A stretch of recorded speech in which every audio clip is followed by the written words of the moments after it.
Welcome to the Excel Still More podcast. I am your host, Chris Emerson. I'm here to encourage you in your walk with God. Thank you for joining in. Today's podcast is sponsored by Cunningham Financial Group. John Cunningham is a friend of mine and a brother in Christ, and he can help you with financial decisions and future planning. He's been a big help to me and my family, and I commend him to you. You can reach him at 205-913-1720. I am so thankful you're here, so let's get started. Hey, welcome back, and thanks for listening in today, and I really do mean that. I know how it is during the holidays. Routines go flying out the door. Maybe you're out of school, you're off of work, you're traveling, there's all kinds of family get-togethers. And having hosted a podcast for almost 4 years and occasionally tracking the numbers, I can tell you this, podcast success depends on routine. That 25-minute drive to work on Monday morning or that workout session Monday afternoon. So it's probable you have gone out of your way this week, out of the norm, to listen in, and I'm thankful. You and I need to do a little prep work to make sure we enter into 2023 optimistically and with clearly defined plans in place. And a huge part of that, as indicated in the title, is your ability to build a team that contributes to your success.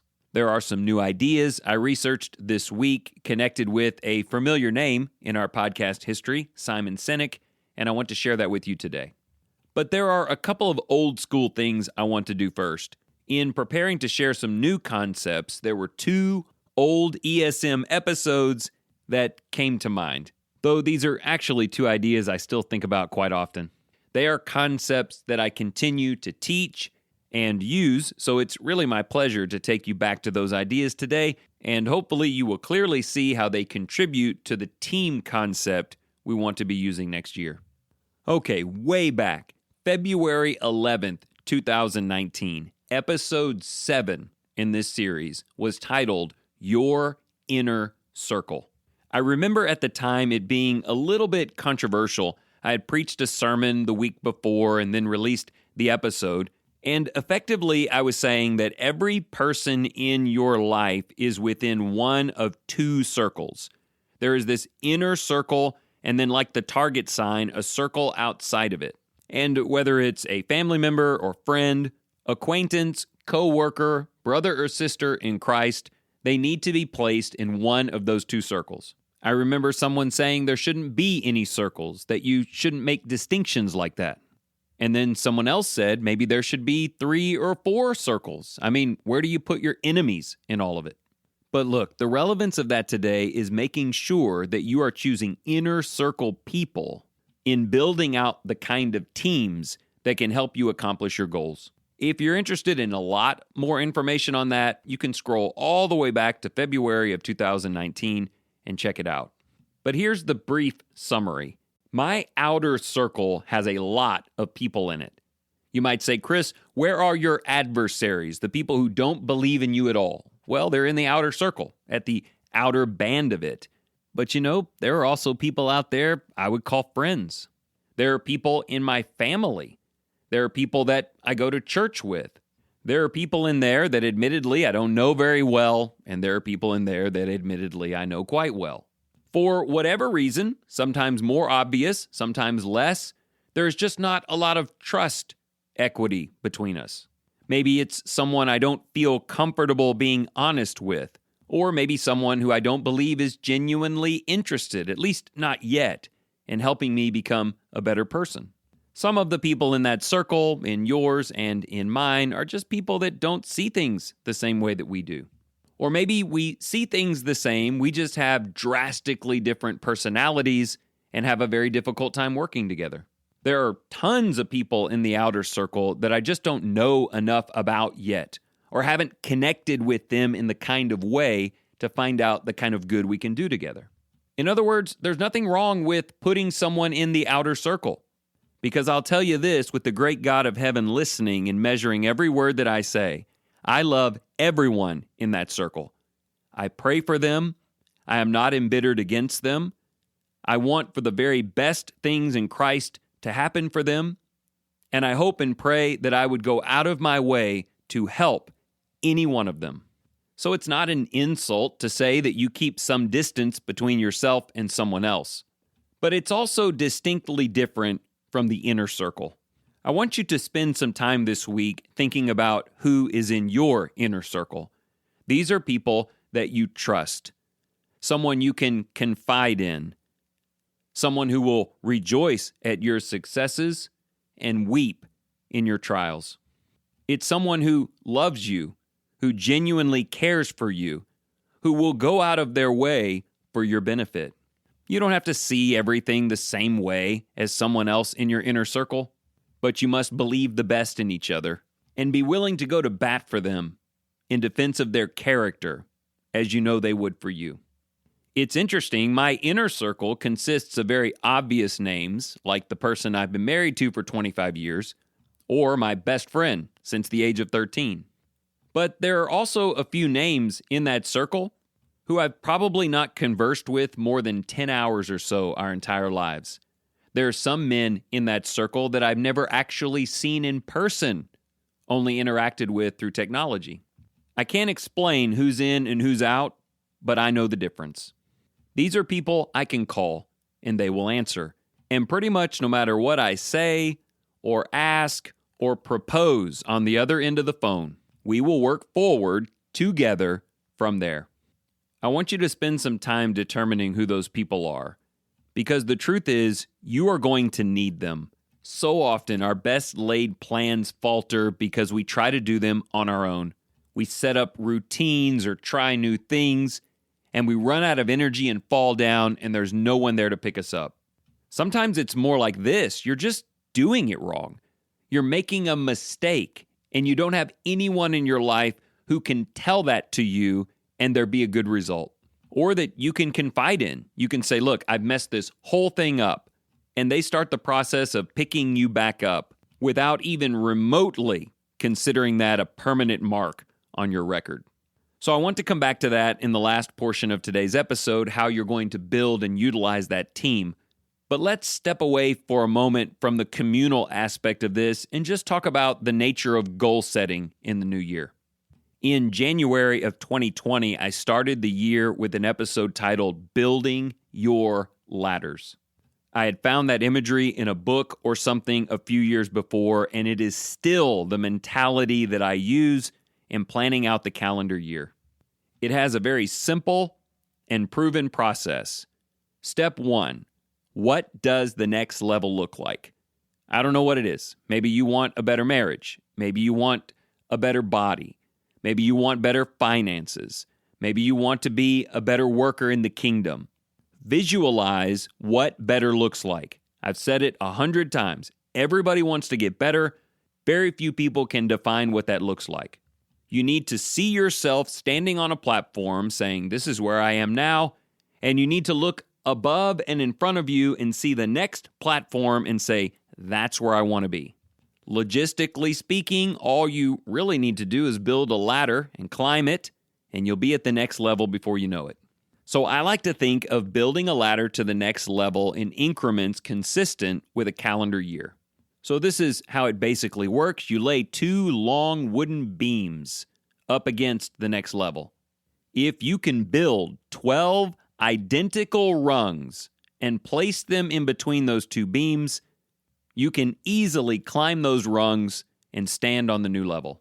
If you can be somewhat specific on what this process should look like or what the goals are, and then instead of looking all year long, you can just specifically note, here are the things I need to do in January that will definitely contribute to the outcome that I want. That would be rung number 1. Now, when it comes to March or July or October, you don't have to do anything incredible. You just have to repeat what you did in January, in February, and then again in March, and create 12 identical rungs. Consistency throughout the year allows you to very easily and naturally put the pieces together, and by Christmas 2023, a year from today, you will be on a whole nother level. I think I gave this example in that episode. I remember one year, Summer and I decided we needed to be more plugged in at our local church. We knew about half of the people really well and the other half not so well. That was kind of the generic goal. And then we got more specific and said, let's have 100 different Christians in our home this year. We both liked the idea, but honestly, it was overwhelming just to say out loud. But then we broke it down further. We said, okay, in the month of January, let's budget a little bit of money. Let's mark on our calendars 2 days that we have free during the month. And every Sunday when we get to church, let's ask someone if they're free on one of those dates. And you know what? The first month went pretty well. We'd set aside the money and the time, and we were focused in our effort. Well, guess what we did in February? The exact same thing. And then March. And by April, it just seemed natural from a budget standpoint to a scheduling standpoint. And that goal was easily met by the end of the year. I'm convinced you can do this with almost anything. You just have to first envision what better looks like, give it some generic identity, then be a bit more specific and come up with a large goal, break that goal down into something you can do in January, something repeatable, and then be consistent. Now, a couple of follow-up comments on that, the second of which lends to the building of a team concept. But the first one is to be prayerful. When you talk about building a ladder and laying the 2 beams on the sides, I consider that to be God's part. If you've prayed about those things and you've laid those beams out and you're over in the corner whittling on the steps, and God keeps the beams in place, you'll get there. If for whatever reason God says this is not the goal that you need in your life right now, one or both of those beams will disappear and you'll have to reevaluate. It is very interesting saying that to you now because I released Building Your Ladders at the beginning of 2020. And I think we would say there are a whole lot of things that did not go as planned that year. And you know what? That's okay. That has to do with God and things that are beyond my control. But I'm kind of over the idea of failing at things where God is right there, the beams are placed, and I just wasn't exercising my repeatable skills of building rungs. Now, the second part of this, and where we will conclude this episode, is about building a team around you of people who believe in you, who want to work with you, who value your success, and who can help pick you up when you fall. I remember, just to stick with the same example, in subsequent years, Summer and I have made similar attempts to the one I just described about hospitality, and we have enlisted the help of other couples, where sometimes they would host, sometimes we would host. We surrounded ourselves with people who bought into the same concept. We've actually been able to train some people to carry on that very behavior. And when life has been a tornado and we felt like abject failures, we've had people we could confide in who would tell us that we are not failures. They would reiterate that they believe in us, and sometimes they would lend a helping hand to get us back on track. I just need to say emphatically, you need that. You need them. Probably if they are in your inner circle, they need you also. I want to emphasize the value of a team like that, so let me share a few thoughts from a short interview that Simon Sinek did under the heading of a trusting team. He talked about psychological safety. I made a mistake. I need help. I don't know what to do. I'm struggling with stuff at home and I'm getting distracted. I need some advice. In a trusting team, you can say things like that.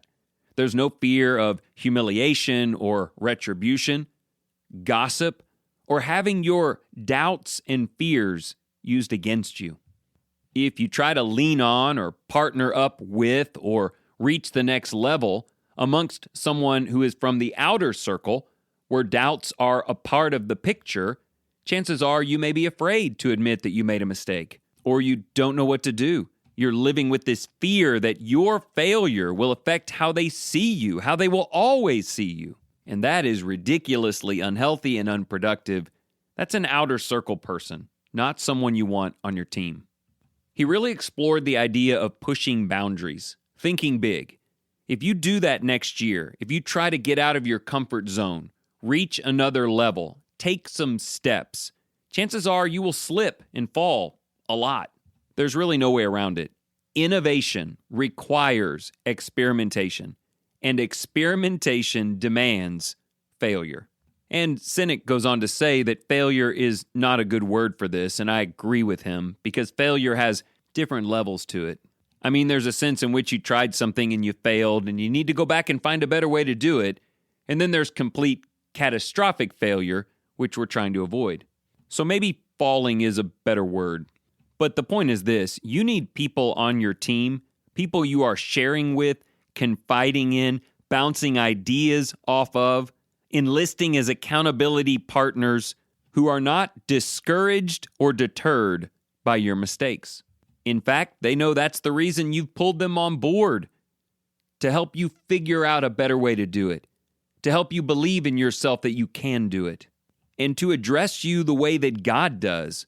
So long as you keep getting back up and trying your best, we will look right past those mistakes. They do not define you, and they are not the way that I define you. As you can begin to see, inner circle people aren't there because of their technical ability to give you the perfect way to proceed. They are there because they love you, and they have the heart of Christ. And they're humble and realize that they too make mistakes and need mercy, and they are not defined by what went wrong, nor is that the way they will define you. Simon Sinek talked about a successful gaming company with an unusual strategy. They throw massive parties when they miss the mark. Not when a game comes out and does great, but when a game comes out and it flops. They have food and games and music. They enjoy their time together, and then they pass out little pieces of paper where you can write down lessons that you learned that will help you do better next time. Now notice, they don't ask for the lessons that you've learned while you're sitting at a conference table wondering if you're about to be fired, or in a place where everyone is looking down, feeling depressed in their inadequacies. Look, if I wanted to surround myself with people who would tell me, "I told you so," or who somehow get some weird joy out of my failures, I could probably peruse the outer band of that outer circle and round up people like that in a hurry. I want people who throw a party when I fail, but for a very different reason.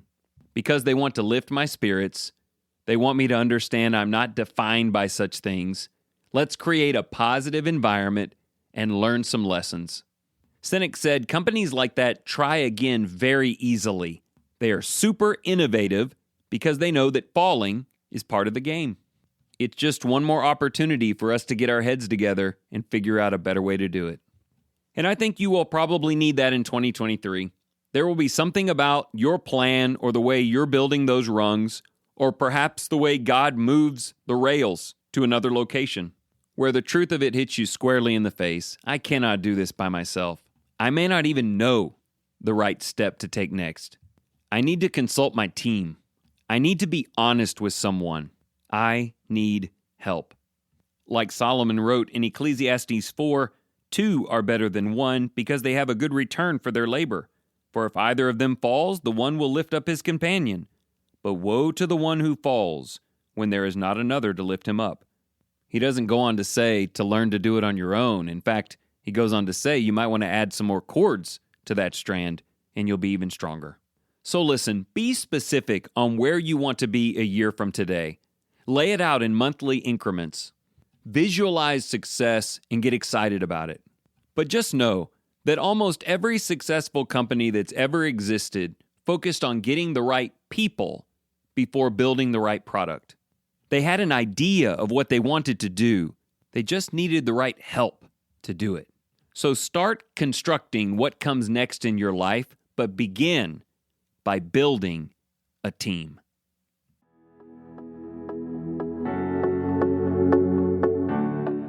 Thank you so much for joining in today. If you enjoyed this program, consider sharing it with your family and your friends. And if you're just in search of deeper Bible study, or you want to share the message of Jesus with the children in your life, remember to go to creationtorevelation.com. This wonderful company, run by Christians, provides beautiful illustrations of Scripture from beginning to end, putting the spotlight on Jesus. And remember this, whatever you choose to do today in the name of the Lord Jesus Christ, excel still more.